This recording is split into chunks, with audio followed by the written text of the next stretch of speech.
तो जानता मैं तेरा कहाँ कहाँ लेके जाऊँ बताओ। अरे तेरा मंडला डिंडौरी के सबो बाजार में ले जाके तो घुमाऊँ। अच्छा हाँ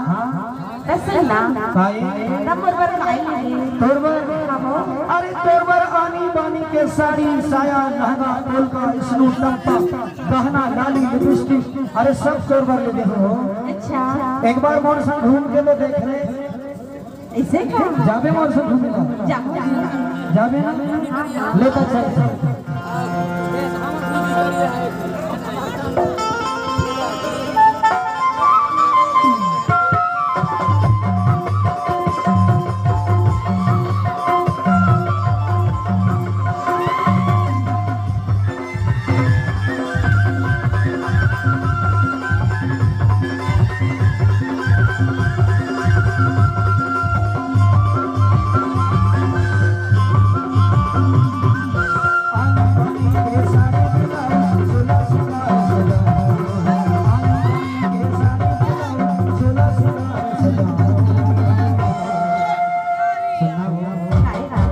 गोरी अभी तय हो के तैयार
सुनना।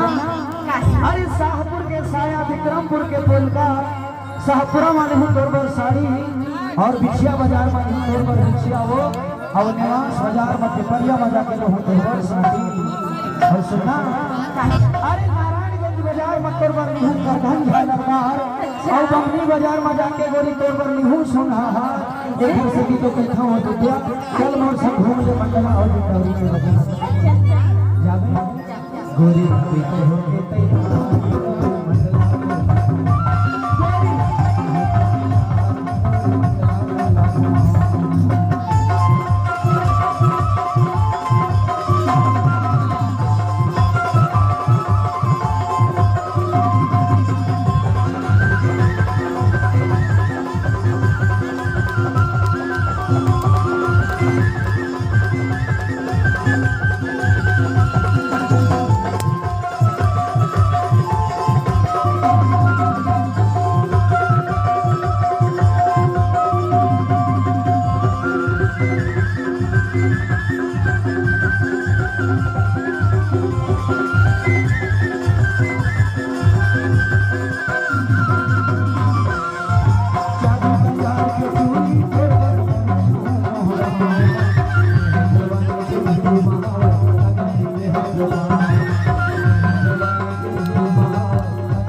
चूड़ी अच्छा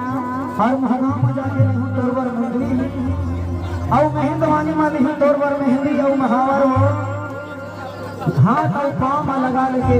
लगा के देखते बने सुंदरी अच्छा समनापुर में नहीं तोरबर कान के बाले भानपुर में नहीं तोरबर होंठ के लाली और अमरपुर में नहीं तोरबर नाक के नदी देखा सिटी के धोचा दिव्य मौसम घूम लेके चल चल गोरी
अरे बजाज माली हूँ तोरबर बिंदिया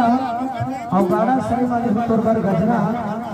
अरे गोरखपुर माली हूँ तोरबर खंडरा हो और जाके करैया माली हूँ तोरबर आंखी की गजरा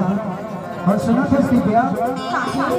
अमन गंडक तीरथ घलो घुमा के नर्मदा मैया के दर्शन करा के और पहले चलते गाड़ी हबीबा वहाँ बैठा के मोर गाँव ले जाहू तो जावे अरे मोर समझावे तबे तो मजा पावे तबे तो कथा